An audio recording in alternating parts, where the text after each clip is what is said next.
Here at Bikes, Rallies and Beer, we're just going down memory lane and taking this opportunity. We've got some friends of ours that go way back, and I mean way back, at least, 50 years? Yeah, 50. At least 50 years. Yeah. At least. So, bookends here.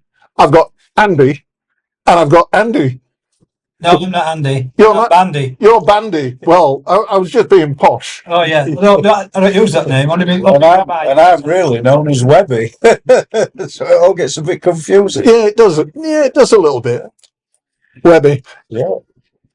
When was the first time you rode a motorcycle? Well, back in the day, early 70s, we had what was known as a rally runabout, a moped, just with pedals on, and we bought it for £2, me and one of the trainer lads, £1 each, and it was fantastic. Went all over on it, got pulled up many times by police, but one on the rack at the back on the petrol tank, and the other one riding it, but that was the first bike. Do you ever fall off it? Several times, I would think. Yeah, £2 well spent. Bandy. Early days of me starting in fields with BSA Bantams. And I remember you had a bull leaders. taco back in the day. Yeah, we had a bull taco, we had a Montesa Cotta. Anything that had two wheels and engine on it, we'd ride it. We'd take it in the cowies and thrape it to death. We had a Maxless G3LS, a big 350 single, and we couldn't kill it. We used to get dressed up like old guys in a old raincoat and a flat cap and ride around local villages, Fish Lake and Sycaps and all of it. Come back, never got pulled, never bothered. No. Yeah, poor old thing used to be doing 70 mile an hour with two of us on, one screaming and one riding. Dylan. So really, that's how you learnt to ride? Yeah, way before, yeah. You would find all the skills in the fields and then a little bit of illegal stuff on the roads. Yeah. We got his licenses. And then on as usual, we could do to the Yamaha SS50s. Yeah. Yeah, and then up the scale from there, 350s and 650 Yams and stuff like that. Yeah, good. Leaping forward, I think it was about 1981, I was driving down the M18 motorway, and a person dressed in what can only be described as a working suit went past me on a Kawasaki 750 like I was stood still. And do you know what? I think it was you. You could be right, because I worked at Action Bordeaux, at that time, and I was a salesman with a guy called Kevin Mayer, and I took out a Kawasaki GPZ 750 Turbo, which is the early ones, yeah, and it was around then, yeah. Great thing, yeah. Great times, yeah. We didn't, like you say, we didn't bother with protective clothing. No. We didn't have it. No. My riding gear were baseball boots, flared Levi jeans, and a vest. And then you end up with gravel rash. Can you tell me when you took your test? Around about 1975, I would say, and I took it at Goole. Yeah. And in those days, the instructor, test guy walked around. He would tell you to go left, right. So he didn't follow you on a bike? No, didn't follow you on a bike. He had a clipboard, and at the time, I had a Suzuki trail bike with massive travel on the suspension. That's what I was taking my test on.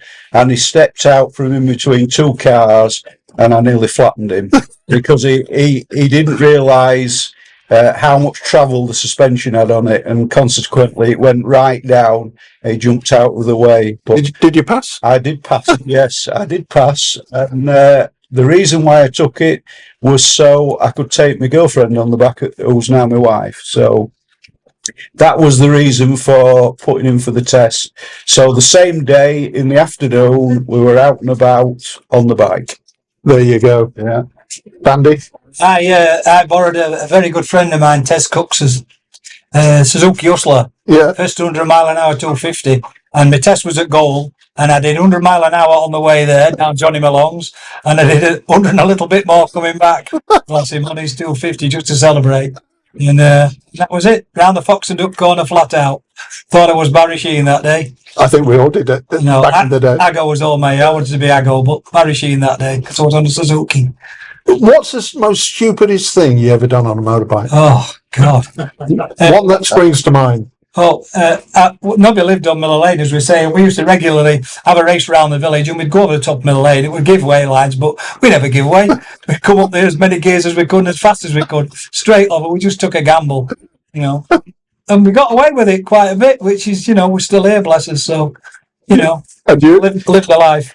Well, before sort of like being on the road and everything, I had a BSA Bantam, an early one with a massive petrol tank. And I remember going down what's known as Dickie's Lane to Stainforth with 5 of us sat on it going down there.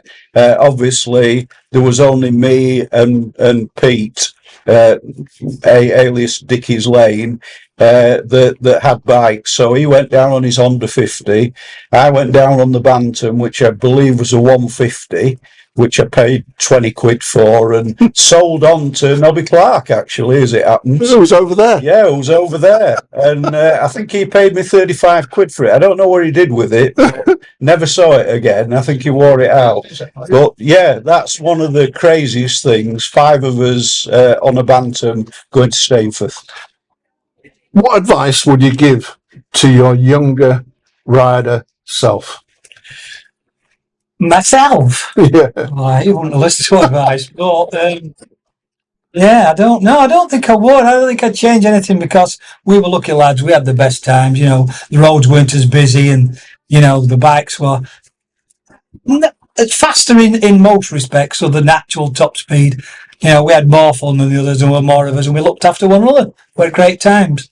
There were great times. They were the best. Absolutely. We were lucky. We had the best out of the We did not have any worries in the world, I think. No, we'd tow one another out of fields with bloody ratchet straps and all sorts of stuff. Crashed and we just got on with it. Yeah, we did. We did. So we covered really some of the daftest things that we've done. We covered how we took our test. What do you think about tests today? Mod 1, Mod 2. What's that all about? I feel for the kids. The roads are a lot dangerous now and they're not in as good a condition as we had. Full of potholes, don't get repaired, don't get looked after, you know what I mean? So we couldn't ride like we used to do now.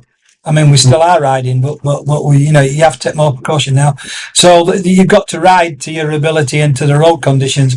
But all the palaver of passing the test, I think it's just a money-making scam, bless them. Yeah. So there you have it, folks. We at Bikes, Rallies, Beer, we remember the past. We're looking to the future with what time we've got left. Yeah, too. Always remember, folks, we're keeping it real. Bandy? Yeah, keep it real and keep it safe. Andy? Be as safe as you can when you're out there. Cheers, folks.